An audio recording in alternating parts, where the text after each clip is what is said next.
ഇങ്ങനെ കേരളത്തിൻ്റെ ഒരു പ്രതിപക്ഷ നേതാവിനെ ഇങ്ങനെ സമൂഹത്തിൻ്റെ മുമ്പിൽ തുറന്നു കാണിക്കേണ്ടി വരുന്നത് ഒരു ഗതികേടാണ് സത്യത്തിൽ. ഇതിനേക്കാൾ മികച്ച ഒരു പ്രതിപക്ഷ നേതാവിനെ കേരളം ആഗ്രഹിക്കുന്നുണ്ട്.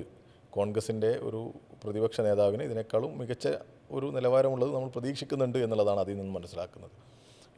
ഇതിലേക്ക് ഞങ്ങൾ എത്തിയത് എന്തെന്ന് വെച്ചാൽ പല സന്ദർഭങ്ങളിലും ഇദ്ദേഹം ഇങ്ങനെ പ്രതികരിക്കുക. ഇപ്പോൾ ഞാൻ നേരത്തെ പറഞ്ഞ വീടിന് ഞങ്ങൾ സ്ഥലം ചോദിച്ചു, ഗവൺമെൻറ് സ്ഥലം തന്നില്ല എന്ന് പറയുക. സത്യത്തിൽ ചോദിച്ചില്ല, മന്ത്രിയും പറഞ്ഞു അങ്ങനെ ചോദിച്ചതിൻ്റെ ഒന്നുമില്ല. പിന്നെ 5 ലക്ഷം വീട് പറഞ്ഞു. 5 ലക്ഷം വീട് ഗവൺമെൻറ് ലൈഫിലൂടെ 5 ലക്ഷം വീടുണ്ടാക്കി കൊടുത്തത് വലിയ രീതിയിൽ ഒരു പ്രചരണമാക്കുന്ന സമയത്ത് ഉമ്മൻചാണ്ടിയുടെ കാലത്ത് വീടുണ്ടാക്കിയിട്ടുണ്ട് എന്ന് പറയുക. പക്ഷെ അന്ന് തന്നെ ഉമ്മൻചാണ്ടിയുടെ കാലത്ത് എന്തോ കേരളത്തിൻ്റെ നല്ലതിന് ഒരു ഒരു നിയമസഭയിൽ ഒരു ചോദ്യമുണ്ടായിരുന്നു സഖാവ് കോടിയേരി ബാലകൃഷ്ണൻ്റെ. ആ ചോദ്യമൊക്കെ വേണമെങ്കിൽ നിങ്ങൾ അന്വേഷിക്കണം, എൻ്റെ ഫോണിലുണ്ട്.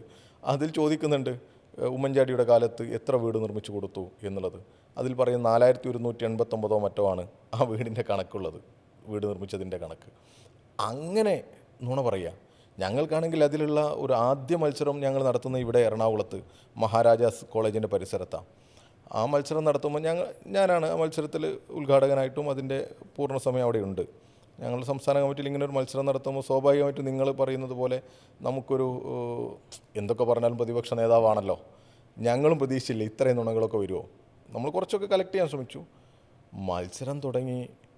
നമ്മൾ ഈ കുട്ടികൾ മത്സരത്തിന് പങ്കെടുക്കുന്നവർ, ഈ മത്സരാർത്ഥികൾ, അന്നവിടെ 9 പേരോ മറ്റോ പങ്കെടുത്തു. അവർ ഞങ്ങളെ ഞെട്ടിച്ചു കളഞ്ഞു. 2 മിനിറ്റാണ് ഞങ്ങൾ മത്സരത്തിന് കൊടുക്കുന്നത്. 2 മിനിറ്റിൽ ഏറ്റവും കൂടുതൽ നുണകൾ, അതായത് വി ഡി സതീശൻ ഈ പൊതുസമൂഹത്തോട് പറഞ്ഞ നുണകൾ 2 മിനിറ്റിൽ പറയണം.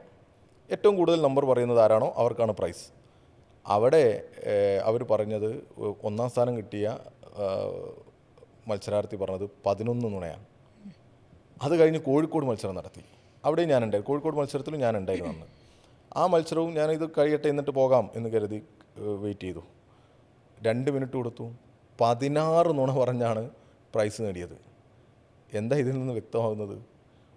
ഇദ്ദേഹം നേരത്തെ പറഞ്ഞത് മാറ്റി പറയുന്നു, മറ്റ് പല സന്ദർഭങ്ങളിലും പറയാത്തത് പറഞ്ഞു എന്ന്, ചെയ്യാത്തത് ചെയ്തു എന്ന് പറയുന്നു, ഇല്ലാത്തത് ഉണ്ട് എന്ന് പറയുന്നു. അങ്ങനെ പോവുകയാണ് ഇദ്ദേഹത്തിൻ്റെ ഒരു രീതി. അദ്ദേഹത്തെ ഇങ്ങനെ അതാത് സമയത്ത് രക്ഷപ്പെടാൻ വേണ്ടി എന്തും പറഞ്ഞ് അങ്ങ് പോവുക. വാചക കസർത്ത് കൊണ്ട് ഇങ്ങ് രക്ഷപ്പെടാം, ഇതിനെല്ലാം റദ്ദ് ചെയ്യാം. ഇപ്പം നമുക്കറിയാമല്ലോ, ഈ നുണകൾക്ക് ഒരുപാട് എന്തുണ്ട്, ചിലർ നുണകളെ ഒരു ആയുധമാക്കി ഉപയോഗിക്കും. ആ നുണ പറഞ്ഞ് രക്ഷപ്പെടും. അങ്ങനെ രക്ഷപ്പെടാൻ ശ്രമിക്കുമ്പോൾ അങ്ങനെ ഈ നുണകളിലൂടെ കേരളത്തിൻ്റെ വലതുപക്ഷത്തെ, ഈ കോൺഗ്രസിനെ രക്ഷപ്പെടാൻ അനുവദിക്കരുത് എന്നുള്ള രാഷ്ട്രീയ ബോധ്യത്തിൻ്റെ അടിസ്ഥാനത്തിലാണ് ഈ നുണകളാണ്. ഇത് ഈ നാടിൻ്റെ സത്യത്തെ മറച്ചു പിടിക്കുന്നതാണ്, നന്മയെ മറച്ചു പിടിക്കുന്നതാണ്, മുന്നേറ്റത്തെ മറച്ചു പിടിക്കുന്നതാണ്. അതുകൊണ്ട് ഈ നുണകൾ ജനങ്ങൾ ചർച്ച ചെയ്യണം എന്ന അടിസ്ഥാനത്തിലാണ് ഞങ്ങൾ ആ മത്സരത്തിലേക്ക് എത്തുന്നത്. അത് വലിയ രീതിയിൽ ജനങ്ങൾക്കിടയിൽ ചർച്ച ചെയ്യപ്പെടുന്ന സാഹചര്യം ഉണ്ടായി.